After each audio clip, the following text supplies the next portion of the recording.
Welcome to today's video. Today's video is a 5 pros and 5 cons on the Vauxhall Corsa-E.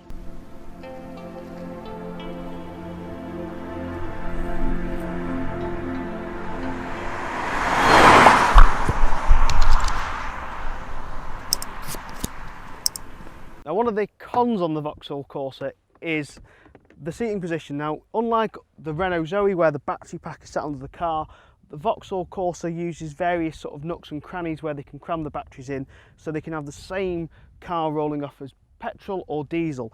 So this means that you have a lower position, it's much more normal like a normal car. However, if you're not as flexible, you might find that getting past this ledge here is a bit uncomfortable and getting in here is a bit uncomfortable, but that's not the only place that the Vauxhall Corsa is a bit difficult to get in and out of. And the other place is here, and that is because if you come around here and see this is quite a thick pillar, and the problem is it's also quite a small doorway, so I'm not even exaggerating, you really have to squeeze yourself in. It seems that they've really made this small, but the problem is here is this latch is just a little bit too far in and this is just a little bit too far out, so it gives a really small opening. And if you've got someone in the driver's seat who's any taller than, well, me at 5'5", you're going to struggle to get your legs out and then almost pull yourself out of the car. It just needs this bringing it in. It's just, if you're going to put people in the back, this is not the ideal car. Now, the Vauxhall Corsa has standard CCS plug, comes as standard, you don't have to pay for it as an upgrade. Well done, you beat Zoe in that. It also is available with standard 7 kilowatt charging. You can spec 3 phase charging, brilliant. Now, if you spec 3 phase charging, this is why it's in the cons, you'll only get 3 kilowatt charging. So don't, in the UK, spec 3 phase charging, just spec single phase charging, because for the small advantages you're going to get 11 kilowatt charging, you're going to lose out on a lot more. Now, you think being down here that I'm going to be talking about a positive, that it's got adaptive cruise. No, but that's precisely why I am down here, because it hasn't got adaptive cruise, even though it's got the cutout and the bumper for it. Vauxhall, for some reason, haven't fitted it on this car. Now, if you look at every single review on the internet, as I mentioned in my last review video, they all said it had adaptive cruise.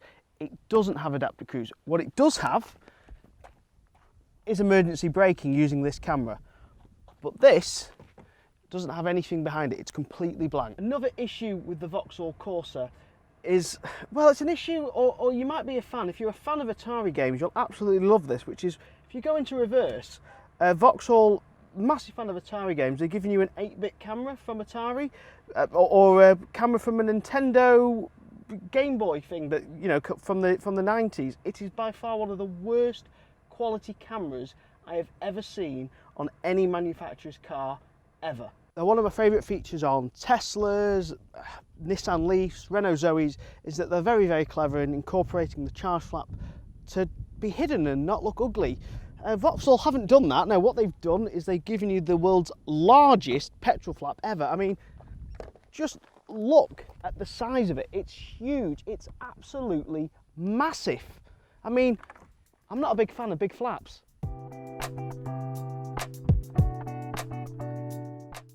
The reason why I prefer the Vauxhall Corsa-E over the Peugeot, for example, is it's just got a better front. It's not got this fish-eyed mouth that you get on the Peugeot. The Vauxhall's a much nicer front. It's also a British brand, so to speak. So it just looks a bit better in my mind. But the other thing that's great about the Vauxhall compared to other cars in its class is actually one of the cons I just mentioned, but it's also a pro, which is you're not sat on the batteries. The batteries are spaced all around the car differently, so you're sat much lower down. Now, this gives it two things. It gives it a nicer side profile, but it also means when you're sat in the car, you're sat in the car rather than on top of it.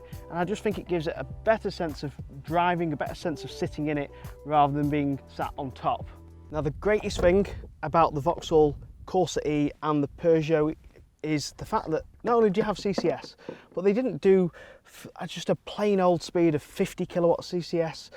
They actually went for a decent speed of 100 kilowatt CCS. Now, it does tail off like any car, but if you're doing charging correctly, as soon as it's tailing below 50 kilowatts, you drive on. It's called splash and dash for a reason. You get as much fill as you can at the high speeds and then go. Now if you were splashing and dashing this on a full charge, you will travel a lot further than cars that can only charge at 50 kilowatt CCS but maintain it for a longer time.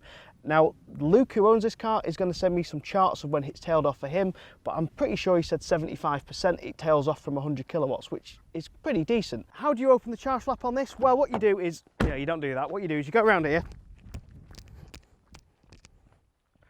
What you do is you just open this here. Brilliant.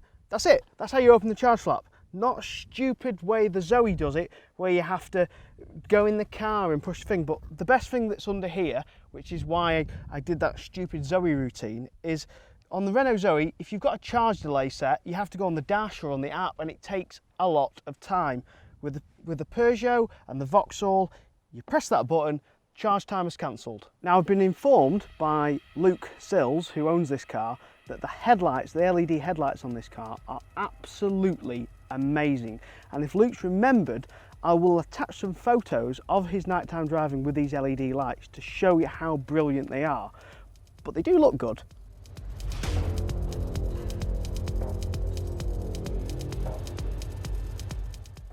Now the one thing I can say about this, and it's not my car, so I don't want to push it too hard, but it does handle really bloody well. The brakes on it are nice and responsive. Now I'm in sport mode at the moment, and I can tell you now, it definitely drives sporty.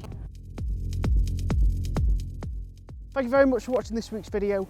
Don't forget to check out my other videos. Click the other videos up here, or click subscribe or Patreon down here. Thank you very much, and I'll see you again next week. Goodbye. Ah!